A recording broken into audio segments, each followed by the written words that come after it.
పాజిటివ్గానే చెప్తారు. మీరేమంటారు? అదే ఇంకేం చేద్దాం, ఎవరు పాజిటివ్ అమ్మాయికి బ్యాడ్గా చెప్పడానికి ఏం లేదు అసలు సమస్య.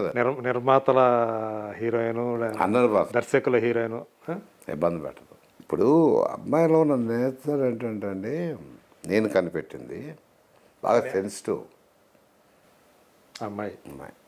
ఎవరన్నా వచ్చి నాకు ఇలా లేదమ్మా అంటే డిఫరెంట్గా ఆ ప్రాబ్లం నాది అన్నట్టుగా బాధపడతాను. తనకే వచ్చినట్టు ఓన్గా తీసుకుంటాను. మనిషికే కాదు, వచ్చిన కుక్క పిల్లకి వచ్చినా ఏం తల్లాడిపోద్ది.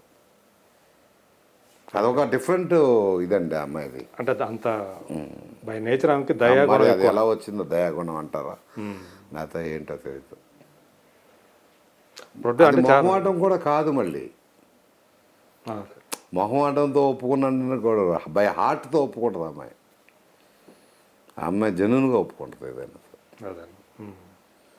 అన్నీ మంచిగానండి అమ్మాయి. ఎక్కడ ఇబ్బంది, ఏ విషయంలోనే ఇబ్బంది పెట్టదు. సమస్యలు నాకే కాదు, ఏ ప్రొడ్యూసర్ని ఇబ్బంది పెట్టదు అమ్మ. నాకు తెలిసి ఎన్లా డబ్బులు ఇవ్వకపోయినా కానీ పెద్దగా అంటే డబ్బులు ఇవ్వకపోయినా అంటే నాకు తెలియదు ఇచ్చేవాళ్ళు ఉన్నారా ఎవరు ఉన్నారా, అమ్మాయి ఏమంటుంది. మీరు మొత్తం ఇచ్చేసారా? నేను ఇచ్చేసానండి. అంటే నేను మాట్లాడుకుంది ఒక రేటు, ఆ టైంలో సినిమా బాగా ప్రాఫిట్ రావడం వల్ల ఇంకొక రేటు కూడా ఇచ్చాను అమ్మాయి. అవునా? 100%. సో మాట్లాడడానికి ఇచ్చాను. తీసుకుందా? వద్దంది అసలు నేను ఇచ్చిందే ఎంతో తక్కువ ఇచ్చానండి. 5% 10% ఇచ్చా. సినిమా వరకు మళ్ళీ అడగలని అన్నాం. సినిమా అంతా అయిపోయి నాకు లాభం వచ్చినప్పుడు అప్పుడు ఆయన తీసుకెళ్ళొస్తే ఎందుకు బొమ్మి చేస్తావు, బొమ్మి అంటారు నన్ను. ఎందుకు బొమ్మి అంటే లేదు లాభం రాకపోతే ఇవ్వలేదంటే అర్థం ఉంటుంది, కానీ లాభం వచ్చి కూడా ఆ అమ్మాయి వల్ల మనం లాభం పొంది నేను అట్లా ఆలోచించను మూర్తి గారు. ఎందుకంటే మనకు సహాయం చేస్తున్నాడు ఎప్పుడు మనం సహాయం చేయాలి లైఫ్లో. ఆ కృతజ్ఞత మనం అట్టు పెట్టుకోవాలి. మీరు నాకు సహాయం చేశారంటే దాన్ని ఎప్పటికైనా ఆ కృతజ్ఞత మనలో పెట్టుకొని మనం ఎప్పటికైనా సహాయం చేసేటట్టుగానే ఉండాలి తప్ప ఆ టైంలో లిమిటెడ్ అయిపోయి వెళ్ళిపోవటం అనేది నాకు నచ్చని విషయం. ఆ తర్వాత కూడా అమ్మాయి ఎలా మీతోటి మంచిగా ట్రావెల్ చేస్తుంది, బర్త్డేలు కాటి గిఫ్ట్ చేసినప్పుడు మెసేజ్లు పెట్టదు, థ్యాంక్స్ భూమి అని.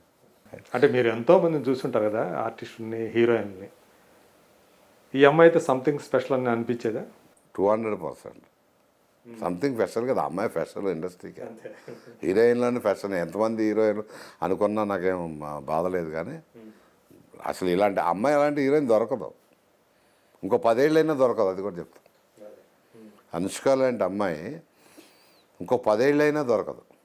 అంటే మంచితనం కానీ అన్నిట్లో, అన్ని క్వాలిటీలో, డ్యాన్స్లో కానీ, మాట్లాడుతున్న పద్ధతి కానీ, ప్రొడ్యూసర్స్ కానీ, ఆర్టిస్టులు కానీ, టెక్నీషియన్స్ కానీ, పర్ఫార్మెన్స్లో కానీ. అంత మంచితనం చాలామంది సినిమా ఫీల్డ్లో దాన్ని మిస్యూజ్ చేసేవాళ్ళు ఎక్కువ మంది ఉంటారు. మామూలుగా మంచి వాళ్ళు ఎవరైనా కనపడితే మామూలుగానే అలా అమ్మాయి మీకు తెలిసిన గమ్మత్ అమ్మాయి, మా అమ్మాయి ఒక దీనికి అమ్మాయితో మిస్లీడ్ చేయలేరు. అమ్మాయి అంత పర్ఫెక్ట్గా ఉంటుంది. ఓకే. అమ్మాయి మనిషిని అలా చూడంగానే వాడు క్యారెక్టర్ ఏంటని చెప్పుద్ది, గ్రహించేస్తుంది. అంత పిచ్చిది కాదు అమ్మాయి. ఓకే. సో ఇంకో పక్క ఈ రకమైన ఇది కూడా ఉంది, క్యారెక్టరేషన్ గ్యారంటీ కనిపెడుతుంది. సో దాని తగ్గట్టే 100% ఎక్కడ ఉంచాలి అదే ఉండదండి. అది మీకు బాగా కంఫర్ట్గా అనిపించినటువంటి డైరెక్టర్ ఎవరు చెప్తారు? చాలామంది డైరెక్టర్ దగ్గర మీరు పనిచేశారు. కృష్ణవంశీ. అవునా? మేము అరే అనుకుంటాం. నేనేమన్నా ఆడు అనకూడదు, కానీ డైరెక్టర్ గారు ఇప్పుడు అంటే ఏదో ఫ్రెండ్షిప్లో అలా వస్తుంది. ఏమన్నా షార్ట్స్ పెట్టినప్పుడు కూడా కాదు ఇలా కాదు అలా వింటాడు, ఎయిటింగ్లో వింటాడు, ఎయిటింగ్ తీసుకెళ్ళేవాడు. వీళ్ళ వల్ల నేర్చుకున్నానండి నేను. ఇవన్నీ తెలుసు. ఎప్పుడన్నా మీరు వంశీతో కానీ ఇంటర్వ్యూలు చేసినప్పుడు కానీ, వైవిఎస్తో ఇంటర్వ్యూ చేసినప్పుడు కానీ మీరు అడగచ్చు, దీంట్లో అత్యాశయం ఉండదు ఏంటి చేస్తాను అంటే చెప్తారు వాళ్ళు. ఇంకెక్కువ చెప్తారు. నాకు సిగ్గుపడేవాడిని కాదు పని విషయంలో.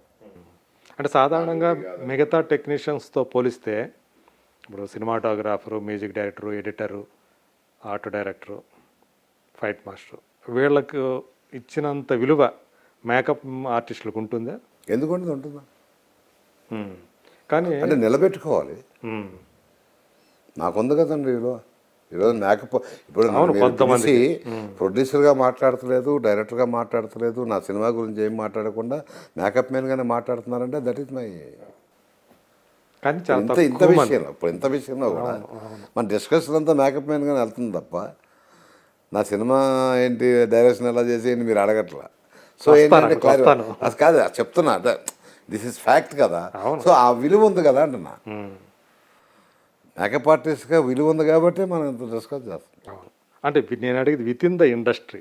విత్ ఇన్ ద ఇండస్ట్రీ అంటే మన క్యారెక్టర్ మనం కాపాడుకోవాలండి. ఇప్పుడు చాలామంది మేకప్ మ్యాన్ ఉన్నారు, ఇవ్వాల్సిన రెస్పెక్ట్ ఇస్తారు అందరూ. కొందరు ఉంటారండి కానీ గుర్తింపు ఉండదు, గుర్తింపు తెచ్చుకోలేరు. మా డిపార్ట్మెంట్లో మా మేధావులు ఉన్నారు, సినిమాలు చేసిన వాళ్ళు ఉన్నారు, డైరెక్షన్ చేసిన వాళ్ళు. రత్నం గారు ఏంటండి, అవును అక్కడి నుంచి వచ్చిన ఆయనే కదా. రత్నం గారు ఇది వచ్చిన ఆయనే కదా. మాధవరావు గారికి కూడా మాధవరావు గారు ఉన్నారు, అంతకుముందు పోతురాజు గారు, అంతకుముందు వీర్రాజు గారు అనే సినిమాలు తీసిన, పీతాంబరం గారు సినిమాలు తీసిన. డిపార్ట్మెంట్ ఏమీ అంత ఫస్ట్ నేనే వచ్చిన కాదండి, ఉన్నారు పితామహ. కాకపోతే ఇప్పుడున్న జనరేషన్ తెలియదు. అవును, ఇప్పుడు మేకప్ మ్యాన్ అసలు తెలియదు, తెలియదు. వీళ్ళు మిగతా టెక్నీషియన్లు తెలిసినంతగా తెలియదు. అంటే మీరు సుదీర్ఘకాలం నాగార్జున గారితో ట్రావెల్ చేస్తుండటం వల్ల మీరు కూడా అందరికీ తెలియటం. అందులో అంటే మన జర్నలిస్టులు అందరికీ ఏంటంటే అప్పుడు నేను బాగా హెల్ప్ అంటే ఏం లేదు, కూర్చోబెడతాం బాగున్నారంటే. అప్పుడు సిస్టమ్ ఏంటి, ఇప్పుడుకి అప్పటికి తేడా చెప్తాడు. అప్పుడు మీరు వచ్చి నాగార్జున గారితో ఫోటో వేయండి సార్, ఇప్పించండి సార్, పేపర్లు వేసుకోవాలి, అది ఇది అనేవాడు. వాస్తవం కాదా ఇది? ఇప్పుడు ఏమైపోయింది, మేము వచ్చి బాబు ఇంటర్వ్యూలు తీసుకోండి చేయాలంట. అంటే కాలం మార్పు చెప్తున్నా. ఆ టైంలో ఏంటంటే అందరూ వచ్చినా చేసినా కూడా అందరితో ఇంటర్వ్యూలు ఇప్పించడం, బర్త్డే వచ్చిందంటే ఫోటోలు ఇవ్వటం, చేయటం, అంతే కదండి. అదేమైపోయింది రాను రాను ఇప్పుడు మేము మీ దగ్గర రావాల్సి వస్తుంది, బాబు ఇంటర్వ్యూ తీసుకున్నా బాబు, కొద్దిగా పబ్లిసిటీ చేసి పెట్టి బాబు. అదే, ఎందుకంటే మీరు సినిమా తీశారు కాబట్టి. సినిమా తీసిన నేను కాదు, ఎవరైనా సరే ఏమైపోయిందంటే ఒకప్పుడు మీరందరూ మా దగ్గరికి వచ్చేవాడు. అప్పుడు సితారా కానీ, జ్యోతి చిత్ర కానీ, పత్రిక వాళ్ళందరూ కూడా, వీక్లీస్ వాళ్ళందరూ కూడా వాళ్ళంతా వచ్చి ఫోటోలు ఇవ్వండి, అది వాస్తవం చెప్పేది. మళ్ళీ ఫ్రంట్ పేజీలో బ్లోపో కావాలి ఇవన్నీ చెప్తూనే మళ్ళీ కోపాలు వస్తాయి కదా, చెప్తున్నా. అటు ఇప్పుడు ఏమంటే తిరిగింది కాలం, అంతే. ఏం పెద్ద కాలం మారుతూ ఉంటుందండి. ఇప్పుడు మొన్న ప్రభు కానీ, చాలామంది వినాయకరావు కానీ, వీళ్ళందరూ ఎందుకు గుర్తుపెట్టుకున్నారంటే మనం అప్పటి నుంచి నేనంటే 25 ఏళ్ళ నుంచి చూస్తున్నారు. కానీ పోనీ మీకు కూడా తెలుసు కదా, చంద్ర అంటారు, పెద్ద ఇది కూడా ఉన్నది కదా. అదే కానీ అదే మీరు అన్నట్టు కొంతమంది ఆ గుర్తింపు తెచ్చుకుంటారు.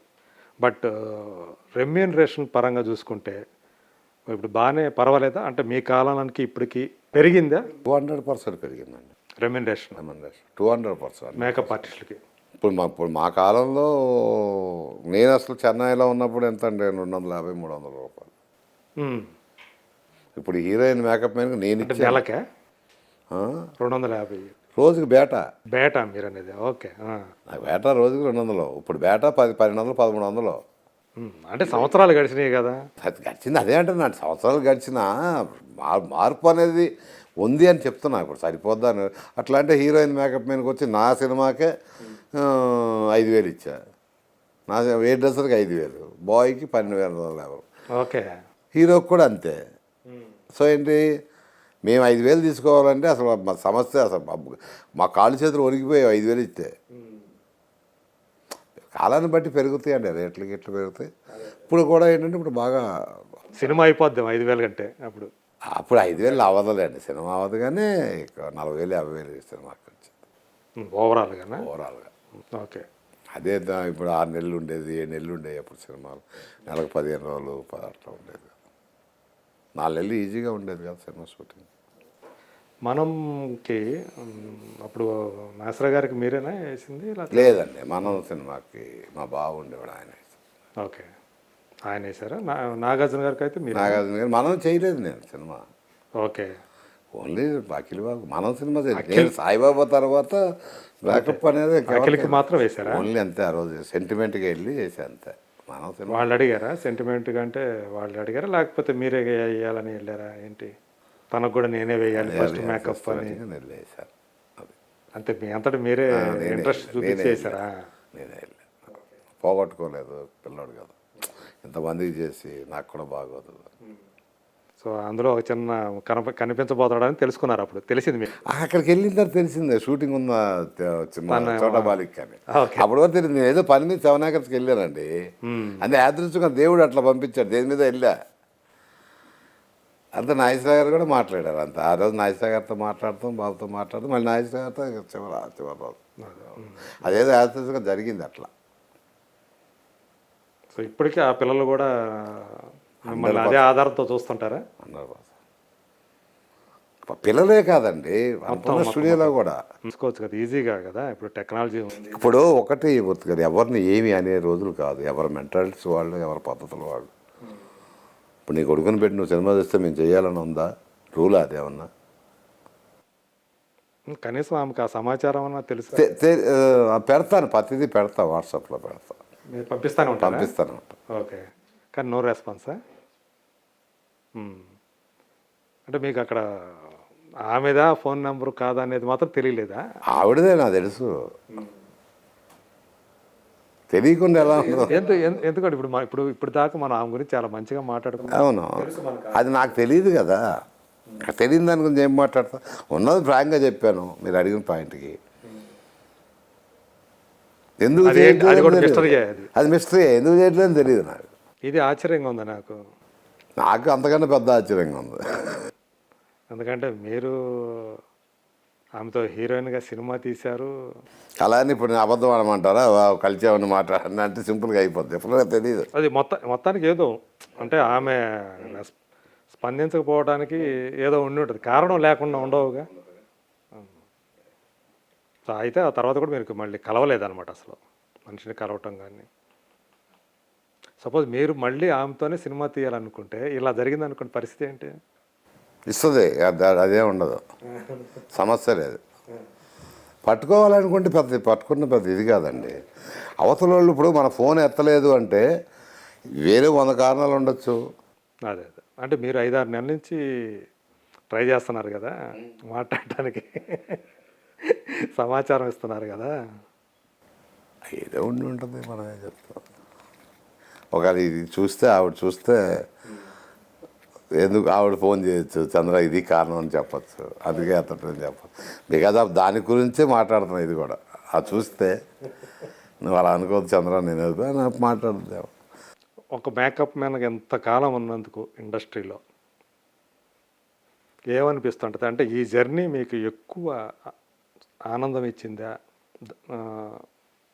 దాంతోపాటు ఏమన్నా కష్టాలు ఎప్పుడన్నా కష్టం అనిపించిందా, కలిగించిందా, చేదు అనుభవాలు ఇచ్చిందా? అన్నీ ఇస్తాను ఇండస్ట్రీ, నా ఒక్కడికే కాదు. కష్టం ఉంటుంది ఇండస్ట్రీలో, చేదు అనుభవాలు ఉంటాయి, సుఖం ఉంటుంది, ప్రతిదీ చూపిస్తుంది కళామ తల్లి. ఇండస్ట్రీలో ఉన్నాడు ప్రతిదీ కూడా నేర్పిస్తుంది.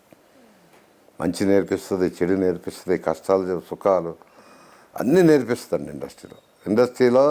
ఇప్పుడున్న వాళ్ళు ఎవరు అడిగినా సరే ఇప్పుడు రవితేజ ఉన్నాడు, ఎన్నో కష్టాలు పడ్డాడు, మామూలు కష్టాలు కాదు.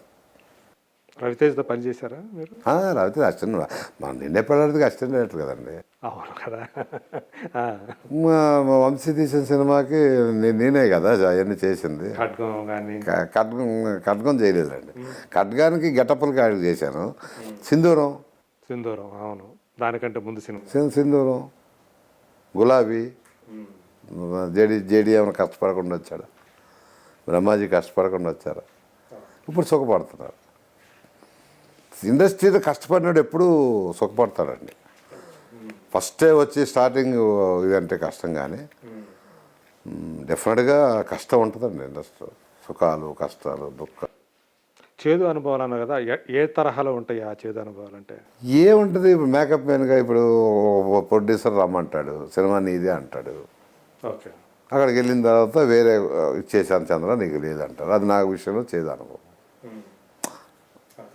చేదు అనుభవం అంటే ఏదో ఇది కాదు చెప్పేది. అట్లా కొన్ని మిస్ అవుతూ ఉంటే అప్పుడు మనకు బాధ అనిపిస్తుంది. అది ఇది. సో మొత్తం ఏం సంపాదించుకున్నారు మీరు? మంచి పేరు సంపాదించుకున్నాం, చంద్ర మంచివాడు సంపాదించుకున్నాం. ఆర్థికంగా వెల్ ఆఫ్. ఈ సినిమా రిలీజ్ అయితే వెల్ ఆఫ్ అదో తెలియదు, ఇప్పుడు వరకు వెల్ ఆఫ్. ఇక సినిమా మీరు సంపాదించుకుంది అంతా కూడా అంతా పెట్టా సినిమాలో. ఈ సినిమాకి పెట్టేశారా? రేపు నా సినిమా జనాల్లోకి వెళ్ళి బాగుంది అనుకుంటే బాగాలేదు పెట్టడం అంటే ఆల్రెడీ మీరు ఏదైతే బ్యాంక్ బ్యాలెన్స్ లేకపోతే అట్లాంటిది ఏదైనా ఉందో అంతవరకు పెట్టారు, లేకపోతే ఆస్తులు కూడా ఇక బ్యాంక్ బ్యాలెన్స్లు ఎంత పెడతాడు? 5 లక్షలకి 6 లక్షలకి ఎక్కడ వస్తాడు సినిమా? బ్యాంక్ బ్యాలెన్స్ మనలాంటి దగ్గర ఎంత ఉంటుందండి? కోట్లు అయితే ఉండవు. తనఖాలు పెట్టారా? ఆస్తులు తనఖాలు పెట్టారా? ఇవే ఉండాల్సినవి పెట్టాల్సినవి పెట్టేస్తాం. అంటే సినిమా అనేది అంత డేంజరస్ 100% గేమ్ అది. అవును లాటరీ. అవును అయితే అవుతుంది, లేకపోతే అంతే. పైగా ఏంటంటే మీరు అబ్బాయిని పెట్టి ఒక కొత్త అబ్బాయి, ఎవరికి తెలియదు ఇప్పుడు దాకా ప్రపంచానికి, మీరు గేమ్ ఆడుతున్నట్టు డేంజరస్ గేమ్ ఆడుతున్నట్టు కదా. అంతే. పైగా మీరే డైరెక్ట్ బ్లైండ్ గేమ్. బ్లైండ్ గేమే. మరి ఏంటి పరిస్థితి? ఏమాత్రం అటు ఇటు అయినా ఏముంది, అటు అయింది అనుకోండి, ఏ మిరపకాయ బజ్జీలో వేసుకుంటా. ఇటు అయింది అనుకోండి, కారులో మామూలుగా ఇలాగే తిరుగుతా. ఇంకా అంతకంటే మనిషికి ఏమవుద్ది మూర్తి గారు? అది కాదు సార్, మనం పుట్టంగానే సంపాదించాల. మా ఫాదర్ మాకు 100 కోట్ల ఆస్తి ఇవ్వాల. నా కష్టార్జితం మీద చేసుకొని పెట్టాను. ఒక అంబిషన్ మీద, దేవుడి దయ మీద పెట్టాను సినిమా బాగా తీశాను. పోద్ది అని ఎందుకు అనుకోవాలి? అనుకోకూడదు నిజానికి. కానీ డిసైడ్ అయ్యాను నేను. చెప్తున్నా కదా, నేను డిసైడ్ అయ్యి రెండో కోణం కూడా మనం ఆలోచించుకొని దేవుని పెట్టుకో తప్పదు. ఎంత ఖర్చు పెట్టారు మొత్తానికి? దగ్గర 5.5 దాకా అయింది నాకు. నిజంగా? రేపు సినిమా చూస్తే తెలుస్తుంది. చెప్తున్నా కదండి, అనంత శ్రీరామ్ ఏంటి, నేను చెప్పే పేర్లు ఏంటి, వాళ్ళ రిమండేషన్ ఎంత అనుకుంటున్నారు? ఎంత తీసుకుంటున్నాడు అనంత శ్రీరామ్? అయ్యి చెప్పకూడదు, మనం చెప్తాను ఎంత తీసుకుంటారంటే ఏం చేస్తాం మనం. ఇప్పుడు ఆపరేషన్ లేకుండానే మోకాళ్లకు ప్లాస్మా ట్రీట్మెంట్. మీ ఆర్థోపెడిక్ సమస్యలన్నిటికీ రోబోటిక్ టెక్నాలజీ ద్వారా తక్కువ ఖర్చుతో శాశ్వత పరిష్కారం. Free consultation. ప్రతి ట్రీట్మెంట్ పై 20% డిస్కౌంట్. ఈ ఆఫర్ కొద్ది రోజులు మాత్రమే. త్వరపడండి. V9 hospitals 9281465842.